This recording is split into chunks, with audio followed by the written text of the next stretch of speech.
Hi! Welcome back to our channel. ఈరోజు నేను unit 4లో నుంచి ఒక ప్రాబ్లమ్ ఎక్స్‌ప్లెయిన్ చేస్తున్నాను. ఇంతకుముందు నేను యూనిట్ 3లో 2 ప్రాబ్లమ్స్ ఎక్స్‌ప్లెయిన్ చేశాను. ఈజీగా ఉంటాయి. ఒకవేళ చూడకపోతే చూసేయండి నా ఛానల్‌లోకి వెళ్లి. ఓకేనా? సో, ఇప్పటివరకు ఎవరైనా సబ్స్క్రైబ్ చేయకపోతే సబ్స్క్రైబ్ కూడా చేయండి. అయితేనే మన నోటిఫికేషన్స్ వస్తాయి మన ఛానల్ నుండి. ఓకేనా? సో, నేను ఇప్పుడు యూనిట్ 4లో నుంచి ఒక ప్రాబ్లమ్ ఎక్స్‌ప్లెయిన్ చేస్తున్నాను. చాలా సింపుల్‌గా ఉంటది. చాలా ఈజీగా ఉంటది. ఓకేనా? లాస్ట్ వరకు చూడండి. సో, ఫస్ట్ ఆఫ్ ఆల్ ఇక్కడ క్వెషన్ చదువుతున్నాను చూడండి. The latest dividend paid on the equity share of FIM is 2.34. These dividends are expected to grow at 8% per year for the next 4 years. And behind that till infinity, the growth rate in dividends would be 4% per year. If the required rate of returns is 9%, find the intrinsic value of the equity share. So, ఒక equity share పైన ఒక equity share పైన ఒక firm అనేది 2.34 dividend ఇస్తుంది. So, first 4 years 8% growth ఇస్తా అని చెప్పేసి అన్నది. తర్వాత ఆ డివిడెండ్‌కి 8% గ్రోత్ ఇస్తా అన్నది. ఇయర్‌కి 8% పెంచుతా అని చెప్పేసి అన్నది.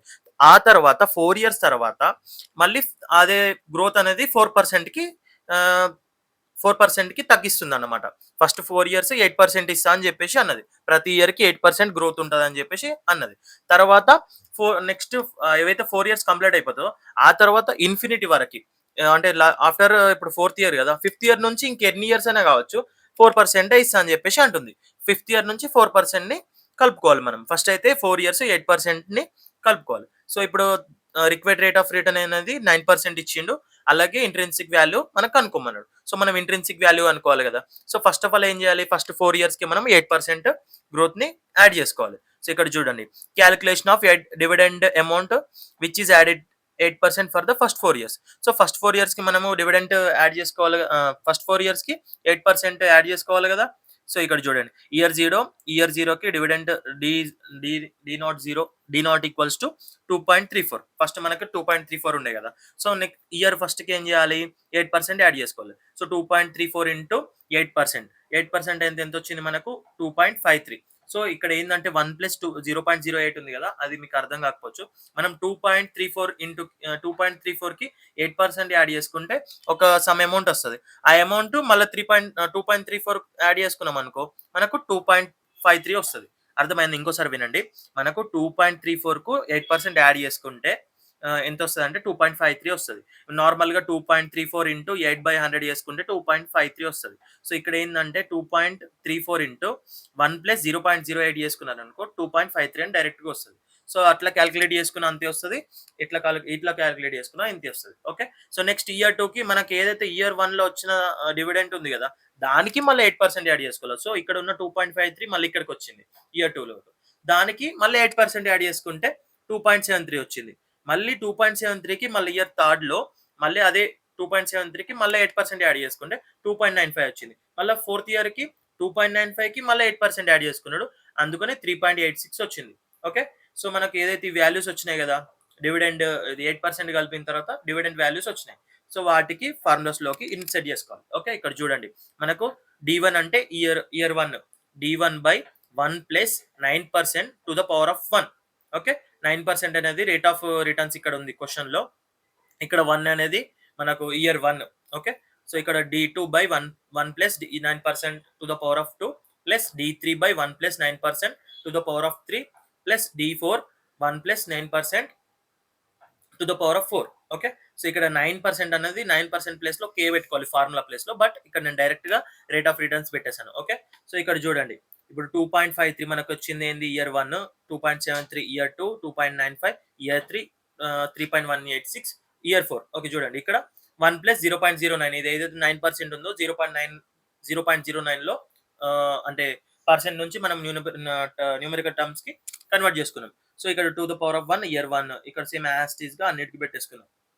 ఇక్కడ లాస్ట్‌లో కనబడట్లేదు పవర్ చూసుకోండి ఇక్కడ. ఓకే. సో, నెక్స్ట్ 2.53 ఇక్కడ పవర్ 4 కనబడట్లేదు లాస్ట్‌లో ఇక్కడ. Okay. Next 3.186/1 plus 0.09 to the power of 4 ఇక్కడ కనబడట్లేదు వీడియో. నెక్స్ట్ 2.53 బై ఇక్కడ కింద వాల్యూస్ కాలిక్యులేట్ చేసుకుంటే పవర్స్ మనకి వాల్యూస్ వస్తాయి. ఓకే.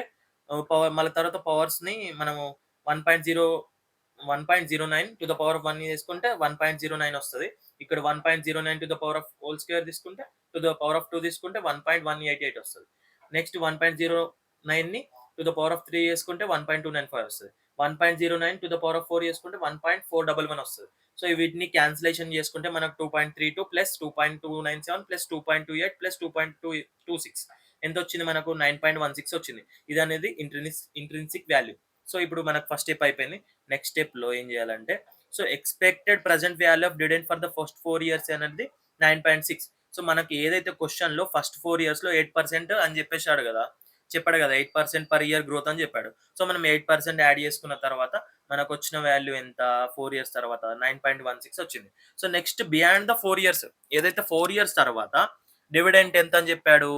4% అని చెప్పాడు. 8% నుంచి 4% అని చెప్పాడు. 8% ఫస్ట్ 4 ఇయర్స్, తర్వాత ఫిఫ్త్ ఇయర్ నుంచి 4% అని చెప్పాడు కదా! సో ఇప్పుడు బియాండ్ ద 4 ఇయర్స్ మనం కాలిక్యులేట్ చేసుకోవాలి. సో మనకి దీనికి ఏంటి అంటే ఆహ్, ఆహ్, ఫార్ములా ఏంటంటే చూడండి. P4 equals to D5/K-GN into 1 plus R to the power of 4. So ఇక్కడ D5 అంటే ఫిఫ్త్ ఇయర్ అన్నమాట. సో మనకు ఫిఫ్త్ ఇయర్ కావాలంటే ఫస్ట్ D4 వాల్యూ ఏసుకోవాలి. D4 of 1 plus GN by K-GN into 1 plus R to the power of 4. So మనకు D4 value ఎంత? 2.26 కదా! ఇక్కడ చూడండి. 2.26 ఇక్కడ.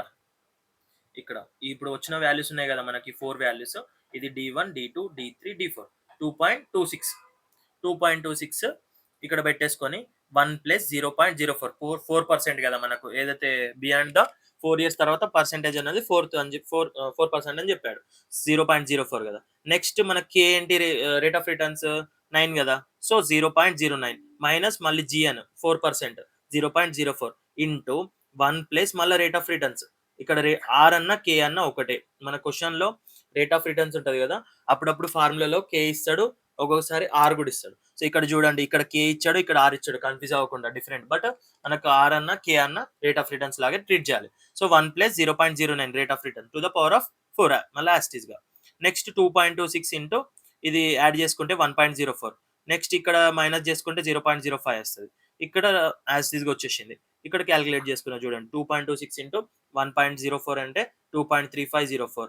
కింద ఇవి ఇక్కడ to the power of 4 calculate చేసుకొని వీటిని మల్టిప్లై చేస్తే 0.0706 వస్తది. సో వీటిని క్యాన్సిలేషన్ చేసుకుంటే 33.29 వస్తది.